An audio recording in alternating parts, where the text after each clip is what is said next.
올해 하반기부터 통신요금 납부 이력도 신용평가에 반영해 금융 소외계층의 은행 대출 이용이 한결 수월해질 전망입니다. 자영업자 대출이 한 달 새 1조 4천억 원이 불어났습니다. 상대적으로 규제가 덜한 영향으로 풀이됩니다. 이달과 다음 달 10만 가구에 육박하는 아파트 공급이 이루어집니다. 올해 총 분양 물량의 3분의 1이 넘는 물량이라 미분양 우려도 커지고 있습니다. 고급 주거단지 상징처럼 여겨졌던 주상복합단지들이 최근 실수요자의 입맛에 맞는 중소형 단지로 거듭나고 있습니다. 센 뉴스 플러스 잠시 후 뵙겠습니다.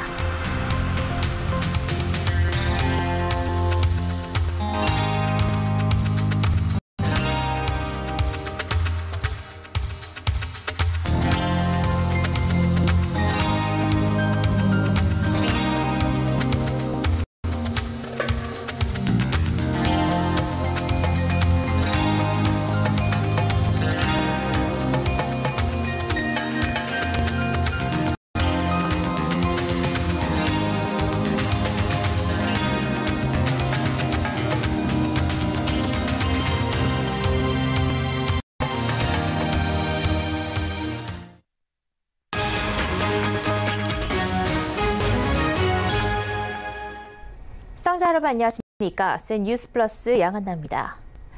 그간 금융거래 이력이 부족한 사회초년생이나 주부들은 제대로 된 신용평가가 없어 은행 대출이 어려웠는데요. 올 하반기부터는 일상생활에서 이용하는 통신요금 납부 이력도 신용평가에 반영해 금융 소외계층의 은행 대출 이용이 한결 수월해질 전망입니다. 정은규 기자입니다. 금융감독원은 올해 하반기부터 은행의 대출 심사 과정에 통신정보 등 비금융 정보를 활용한 재평가 절차를 도입한다고 밝혔습니다. 은행의 대출 심사는 카드 실적과 연체 이력 등 금융정보 중심의 신용평가를 활용하고 있습니다. 이 과정에서 최근 2년 내 신용카드 사용 이력이나 3년 내 대출 경험이 없는 사회초년생과 주부 등 1,300만 명은 금융이력 부족자로 분류돼 낮은 신용등급을 받아왔습니다.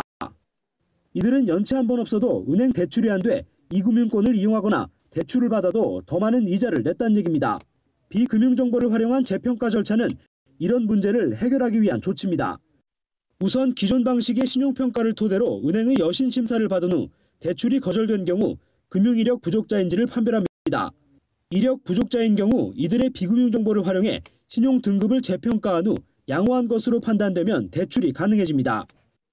여기서 비금융 정보는 통신 가입 여부와 할부, 휴대폰 소액 결제, 온라인 쇼핑 거래 내역 등이 활용됩니다. 통신비 같은 생활요금을 제때 납입한 이력도 신용으로 인정해주는 셈입니다.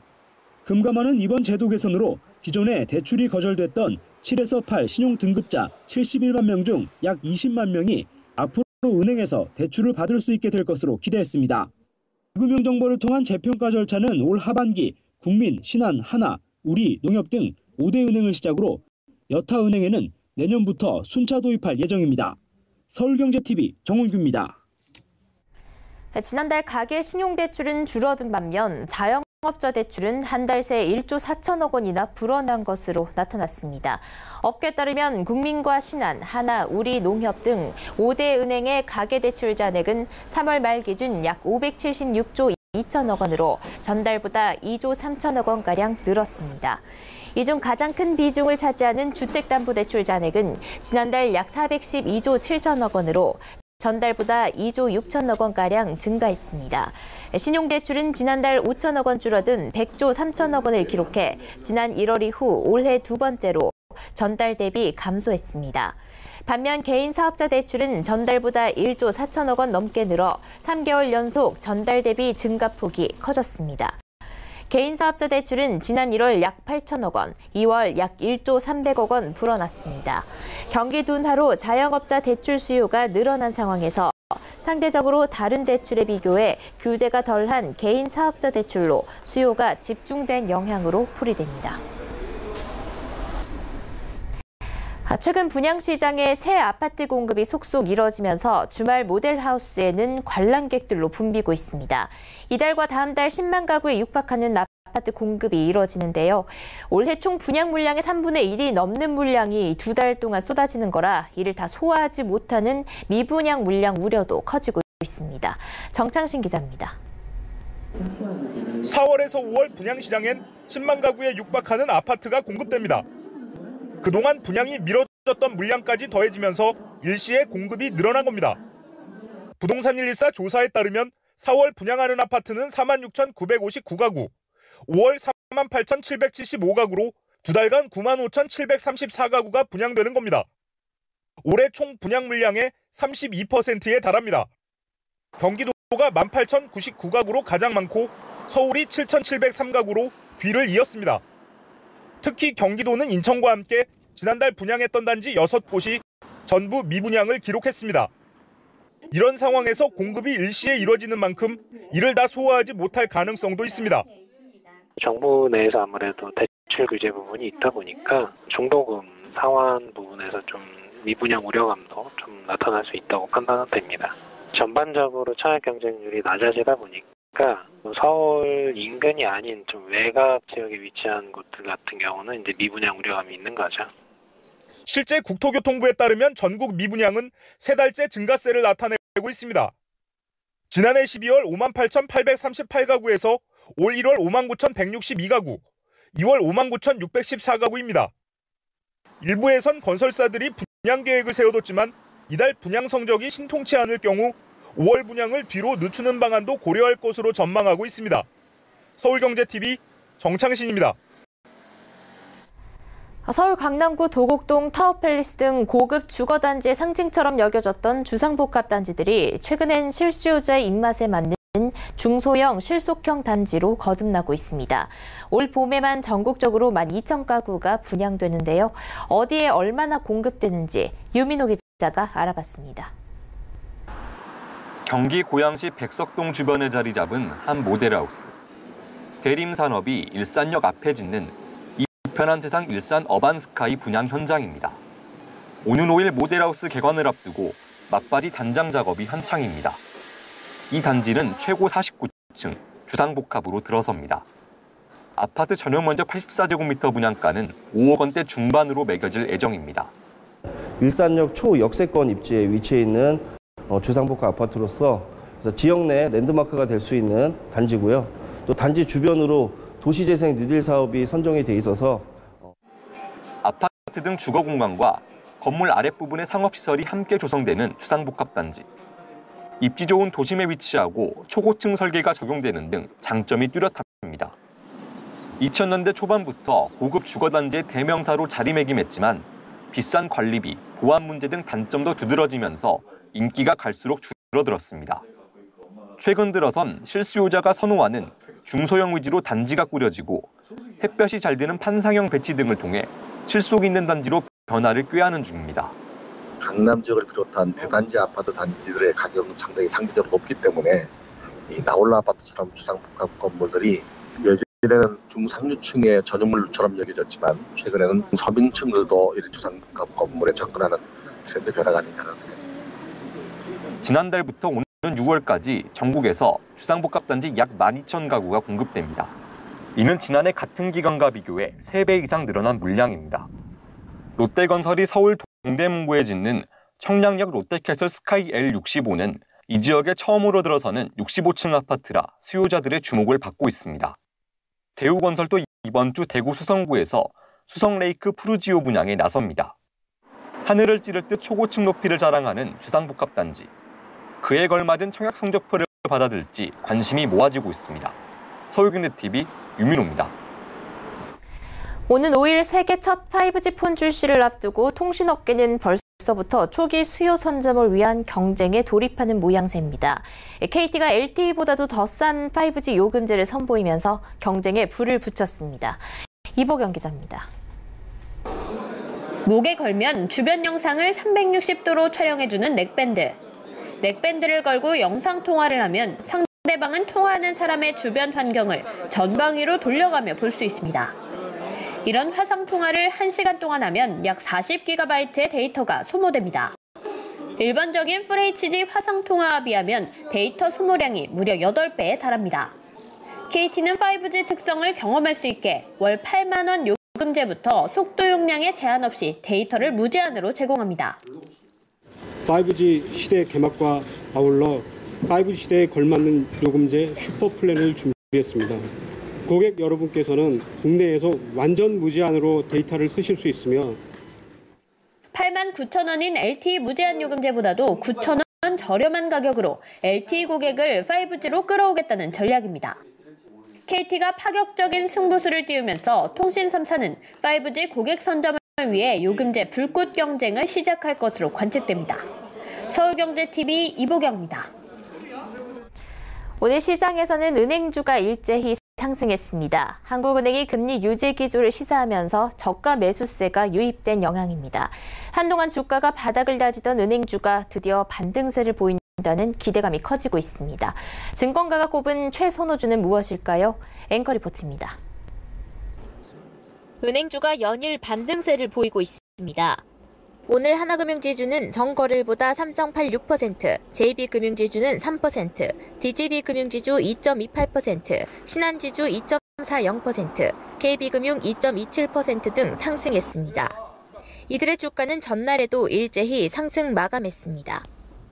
전날 이주열 한국은행 총재가 지금이 기준금리 인하를 검토해야 할 상황은 아니다라고 밝히면서 금리 인하 우려가 완화된 영향입니다.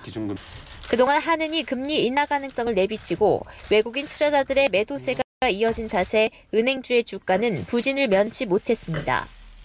하지만 우려와 달리 실적은 선방할 것이며 외국인 수급도 개선될 것이라는 전망이 나옵니다. 하나금융투자는 오늘 은행주 관련 리포트를 내고 은행주의 이익 훼손에 대한 우려가 지나치다면서 올해 기대 배당 수익률이 5%를 상회하고 자본 손실 가능성이 낮아 고배당 투자처로서 손색이 없다고 설명했습니다. 특히 미국 연준이 예상보다 빠른 금리 인하를 실시할 것으로 예상되면서 은행주의 우호적인 환경이 조성될 것으로 기대됩니다. 미국이 금리를 낮출 경우 신흥국 통화정책의 운용 여력이 확대되고 경기 개선 기대감에 따른 장기 금리 반등과 달러 대비 원화 강세 국면으로 접어들 수 있기 때문입니다. 하나금융투자는 최선호주로 우리금융지주와 하나금융지주를 꼽았습니다. 배당 수익률이 가장 매력적이라는 이유에서입니다. 서울경제TV 양한나입니다. 금융감독원은 보험시장 공정성과 투명성을 높이기 위해 민원이 빈발하는 보험 상품에 집중 감리를 하고 자동차 보험과 실손보험의 보험료 적정성 점검도 강화하기로 했습니다. 금감원은 오늘 서울 여의도 본원에서 보험업계 관계자들을 상대로 올해 보험부문 금융감독 업무 설명회를 열고 이런 방침을 전달했습니다. 감독 방침을 보면 법인 대리점의 내부 통제와 판매 수수료 지급 관행을 개선하고 미스터리 쇼핑을 확대합니다. 새 국제회계기준 시행에 대비해 취약보험사의 자본 확충을 유도하고 위험기준 경영실태평가 개편을 추진합니다. 신지급 여력제도도 단계적으로 시행합니다. 소비자 권익 제고를 위해 건강한 어르신을 위한 보험료 할인 상품 출시 지원과 임산부의 자동차 보험 보상 확대도 추진합니다. 공유경제 확대와 자율주행 차량 상용화에 대비한 자동차 보험 제도 개선도 검토하고 건강 증진형 보험 상품의 가이드라인도 정비합니다. 정부의 창업 지원 사업에 참여한 창업기업의 5년 후 생존율이 일반 창업기업보다 2배가량 높은 것으로 나타났습니다. 중소벤처기업부가 2009년부터 2017년까지 지원한 창업기업 약 2만 2천 개를 조사한 결과 5년 생존율이 53.1%로 일반 창업기업의 28.5%보다 2배 가까이 높았습니다. 2017년 평균 매출액 역시 6억 7천만 원으로 일반 중소기업과 대기업보다 큰 폭의 성장세를 보였습니다. 3년 연속 매출액 또는 고용이 연평균 20% 이상 성장한 기업인 고성장 기업은 2017년 총 422개로 이 중 약 45%가 5년 이내 고성장을 이룬 가젤 기업이었습니다. 창업 지원 기업의 생산성은 약 33%로 일반 중소기업 25%보다 높았고 부채 비율은 약 109%로 일반 중소기업 163%보다 낮았습니다. 다만 매출액을 자산으로 나눈 총 자산 회전율은 0.6회로 중소기업과 대기업보다 다소 낮았습니다. 중기부는 신기술이나 신제품 개발이 많은 창업기업은 총 자산 회전율이 다소 낮다며 최근 창업 지원 기업의 매출 성과가 좋아지는 등 지원받은 기업들이 자생할 수 있는 수준에 이르기 시작한 것으로 보인다고 말했습니다.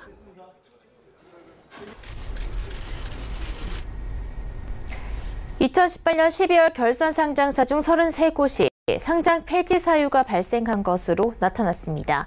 한국거래소는 오늘 유가 증권시장 5개사와 코스닥 시장 28개사가 비적정 감사 의견을 받아 상장 폐지 사유가 발생했다고 밝혔습니다. 작년 유가 증권시장 4개사, 코스닥 시장 18개사에서 상장 폐지 사유가 발생했던 것과 비교하면 작년보다 11곳이 더 지정된 셈입니다.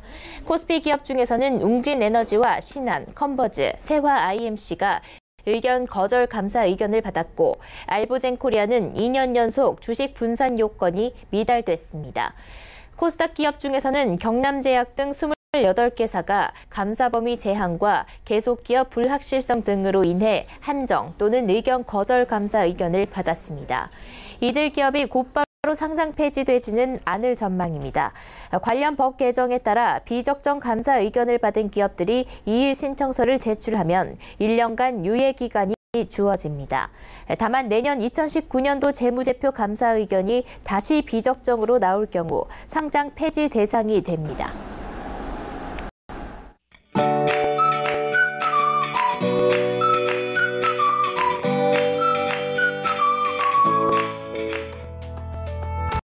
안녕하세요. K웨더 라이프스타일 예보 오주호입니다. 현재 전국이 파란 하늘과 함께 포근한 날씨를 보이고 있는데요. 밤부터는 기온이 점점 떨어지면서 내일 아침 출근길에는 쌀쌀한 날씨가 이어지겠습니다. 서울의 아침 기온은 2도로 시작해 한낮에는 14도까지 오르겠고요. 춘천의 아침 기온은 영하 2도까지 떨어지면서 일부 중부지방으로는 영하권을 보이겠습니다. 내일까지는 평년보다 낮은 기온을 보이면서 다소 춥겠으니까요. 환절기인 만큼 옷차림에는 더욱 신경 쓰시기 바랍니다. 한편 바람이 많이 부는 만큼 대기는 점점 메말라가고 있습니다. 전국 곳곳에는 건조주의보가 내려진 상태인데요. 어제보다도 대기가 건조한 상태입니다. 오늘 같은 날에 화재가 나면 강한 바람에 불이 옮겨붙기 쉽습니다. 화재가 나지 않도록 미리 시설물 관리와 불씨 관리에는 한 번 더 신경을 쓰셔야겠습니다. 파란 하늘을 볼 수 있어서 기분까지 좋아지는데요. 내일도 동쪽 지방의 하늘은 맑겠습니다.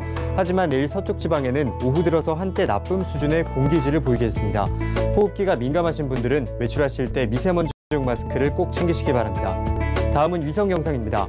현재 전국이 대체로 맑은 날씨를 보이고 있습니다. 그리고 내일은 중국 산둥반도 부근에서 남동 진하는 고기압의 영향을 받겠습니다. 다음은 자세한 지역별 날씨입니다. 중부지방의 아침은 영하권으로 떨어지는 곳이 있겠습니다. 수원과 대전은 0도, 춘천은 영하 2도로 춥겠습니다. 동해안은 울릉도에 새벽에 비 또는 눈이 내리겠습니다. 낮 최고 기온은 강릉 15도가 예상됩니다. 남부지방은 종일 맑은 날씨를 보이겠고요. 낮 기온은 대구 16도까지 기온이 크게 오르며 포근하겠습니다. 남해와 서해상으로는 맑겠고요. 동해상으로는 비 소식이 있습니다. 바다의 물결은 동해상으로 최고 2.5m로 약간 높게 일겠는데요. 항해나 조업하시는 선박은 참고하시기 바랍니다. 금요일부터는 기온이 점점 오르면서 이제 추위는 덜하겠는데요. 이번 주에는 비 소식이 있습니다. 금요일에는 강원도에 비 소식이 있고요. 일요일에는 전국이 흐린 가운데 중부지방에 비가 내릴 것으로 전망됩니다. 날씨였습니다. 센 뉴스 플러스 여기까지입니다. 시청해주신 여러분 고맙습니다.